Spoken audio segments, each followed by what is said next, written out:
की मदद नहीं करूंगी। मुझे किसी भी हालत में अगले साल उस जश्न में शामिल होना है। अब उसके पास उड़ने वाली झाड़ू नहीं है, इसलिए उसी गांव में लगे बाजार गई झाड़ू खरीदने। दुकान पर वही भाई बहन विली और वेरोनिका भी अपने माँ के साथ कुछ सामान लेने आए, पर उनकी माँ के पास इतने पैसे नहीं कि उनके लिए टॉफी ले पाए, जिससे दोनों भाई बहन का मुंह लटक गया। ओल्गा ने पहले तो अपनी झाड़ू खरीदी और फिर ढेर सारी टॉफियां और लेकर जाने लगी, पर जाते हुए वेरोनिका की तरफ मुस्कुराई। तभी वेरोनिका को अपनी जेब में कुछ होने का एहसास हुआ। उसमें से ढेर सारी टॉफियां निकली जो कि जादू से ओल्गा ने उसकी जेब में पहुंचा दी थी। वेरोनिका को ओल्गा पे शक हुआ कि जरूर कोई जादूगरनी या चुड़ैली है, लेकिन वो तो बुरी होती है, तो इसने ये बात अपनी भाई को बताई। दोनों भाई बहन ओल्गा का पीछा करने लगे। उसी बाजार में एक गरीब लड़की कागज के फूल बेचने की कोशिश कर रही है, लेकिन अभी तक एक भी फूल नहीं बिका। क्या हुआ, तुम दुखी क्यों हो? मेरे फूल को कोई नहीं खरीद रहा, लाओ मुझे एक दे दो।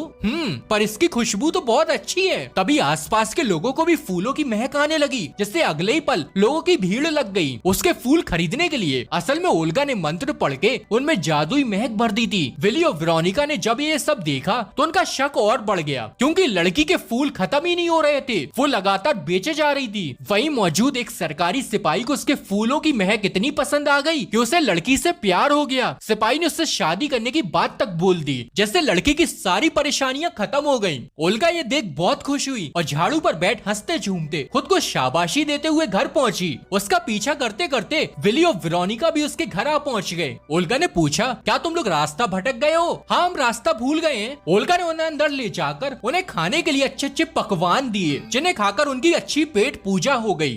क्या तुम एक चुड़ैल हो? सच में एक जादू करती हो? माफ करना, मेरी बहन वो थोड़ी नादान है, उसे ऐसी बात नहीं पूछनी चाहिए थी। भला तुम चुड़ैल कैसे हो सकती हो? ना तो तुम बूढ़ी हो और ना ही मतलबी और बुरी। क्यों नहीं हो सकती मैं चुड़ैल? बस इतना कहते ही ओल्गा ने विली का ऊपर हवा में उड़ा दिया, जिससे उन्हें यकीन हो गया कि ओल्गा सचमुच की जादूगरनी है। और बताओ, कौन सा जादू देखना है? अच्छा, ये खाने की